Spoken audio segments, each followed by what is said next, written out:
what is taking place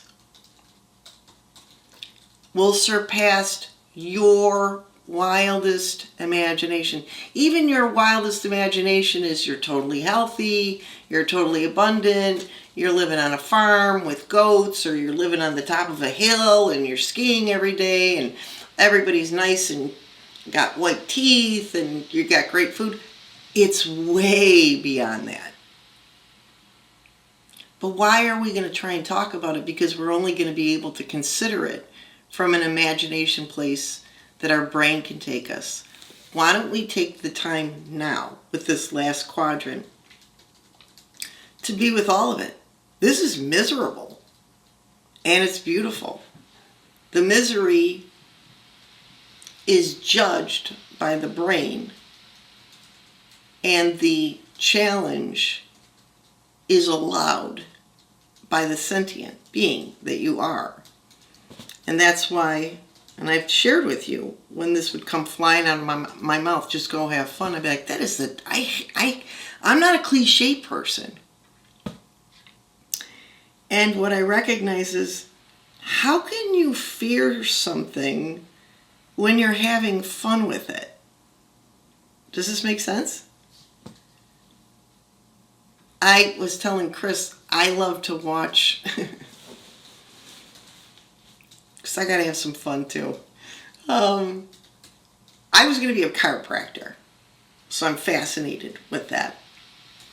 And I went to school and all that good stuff.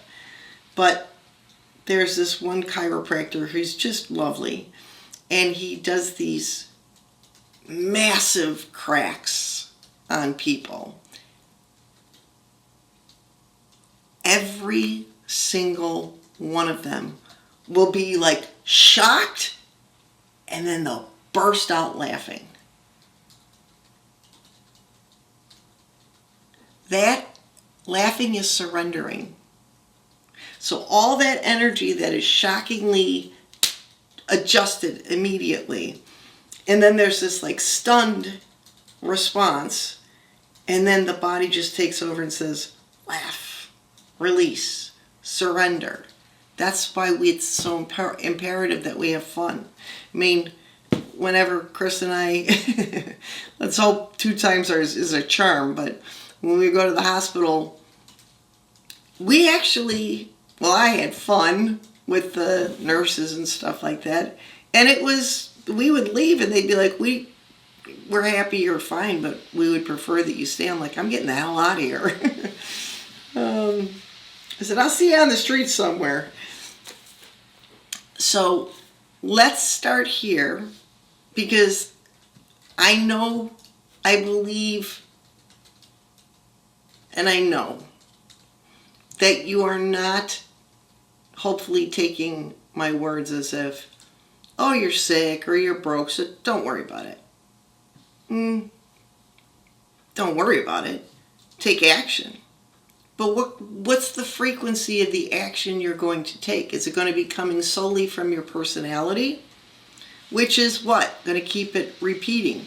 It doesn't mean that if it keeps it repeating, you never get out of the cycle. There are things happening within the next several years where you're not going to understand this. And I don't mean that offensively, but it just changes.